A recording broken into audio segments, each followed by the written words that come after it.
ערב טוב לכולם, שימו לב. אני עכשיו עושה ניסיון לרסק שום, כי המועך שום שווה לכפרות. הנה. הרי מה קורה? באתי לנסות את המועך שום החדש שאמא קנתה, ואני לא מצליח למוח איתו את השום. אז בלית ברירה, מה אני עושה? אני אומר, בואו ננסה את המכשיר החדש. עכשיו שימו לב, אני מנסה את המכשיר החדש לרסק שום פעם ראשונה. או שזה יהיה הצלחה, או שזה יהיה כישלון. אבל תכף נבדוק את זה. הנה, זה החלק שתפקידו להיכנס פנימה וללחוץ את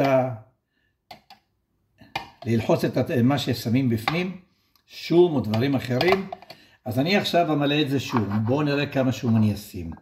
אני לוקח לפי דעתי את כל השום במכה אחת.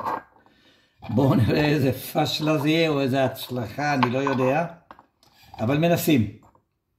אנחנו תמיד מנסים, איך שאומרים, למצוא דברים קלים בחיים.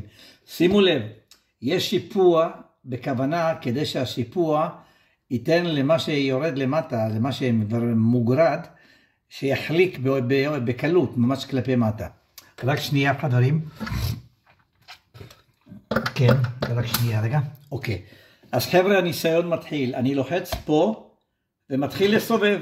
בואו נראה מה יקרה לשום. שנייה.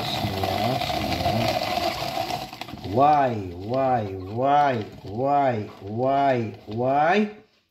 אבל לפי דעתי זה יצא מצוין. בשנייה.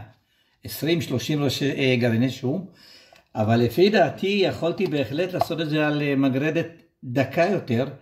אבל השאלה מה אמא שלכם רוצה, דק או עבה, אני תכף אשאל אותה.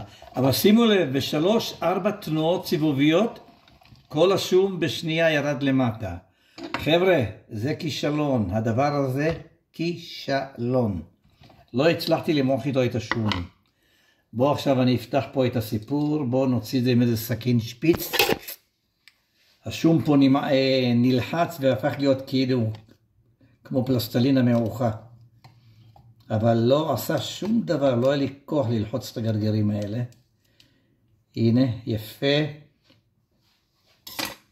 אוקיי, איזה ריח נעים, ריח של שום, אחלה ריח, חברים.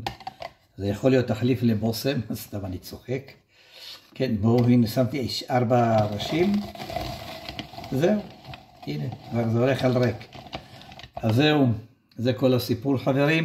אז פעם קודמת עשיתי מבחן של הגזר, המבחן עבר בהצלחה מרובה.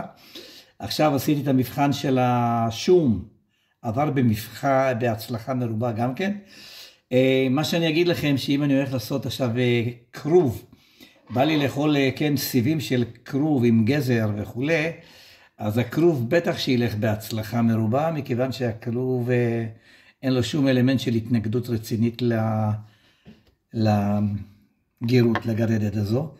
אז חבר'ה, שבוע טוב, ומי שרוצה שיזמין את זה מערוץ הקניות. Love you.